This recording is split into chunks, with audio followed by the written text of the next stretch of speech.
దాన్ని తీసుకున్నారంటే ప్రాణాలతో బయటపడరు సార్. అందుకని దాన్ని పక్కా బ్యాన్ చేయాలి. ఇప్పటి వరకు చాలా న్యూస్ విన్నా నేను. విన్నానంటే మా ఫ్యామిలీస్ లోనే జరిగినాయి. సొంత మర్దలు చనిపోయింది, మళ్ళీ ఇటు చూస్తే వదిన చనిపోయింది. ఇప్పుడు సొంత మా మేనమామకే జరిగింది. గడ్డి మందుతోనే సొంత మేనమామ చనిపోయారు మొన్ననే. అందుకే ఇది పక్కా బ్యాన్ అవ్వాలి సార్. మీరు కూడా అయినా దానికి ఇంకేమైనా ఫ్యూచర్ ఏమైనా వస్తుందా? హాస్పిటల్స్ లో ఏమైనా తీసుకొస్తారా ట్రీట్మెంట్ కి? అలాంటివి తీసుకొస్తే పర్లేదు, బతికించడానికి ఏమైనా ఉంటే ఏం కాదు. బతికించకుండా ఇట్లా తాగి చనిపోతే మాత్రం పక్కా దాన్ని బ్యాన్ చేసేయాలి సార్.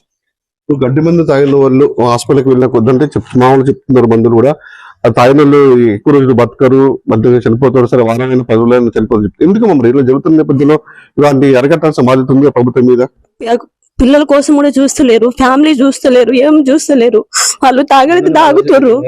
పిల్లలు ఇంత ఉన్నా కూడా తాగేస్తారు. అది ఇందువల్లనో కొంచెం బ్రాండీ వల్ల కూడా ఇది అయిపోతుంది. కానీ దానికి ట్రీట్మెంట్ లేనప్పుడు అసలు అది ఇయ్యద్దు. ఇప్పుడు ఏం పంట ఉందని ఇప్పుడు ఇస్తారు వాళ్ళు. ఇప్పుడు మిరపకాయల తోట లేదు, పొలం లేదు, ఏం లేదు. ఎందుకు ఇచ్చిర్రు? ఇప్పుడు ఇవ్వద్దు కదా. వాళ్ళు కూడా అర్థం చేసుకోవాలి కదా. ఇప్పుడు ఈ సిచ్యువేషన్ లో ఇవ్వద్దు.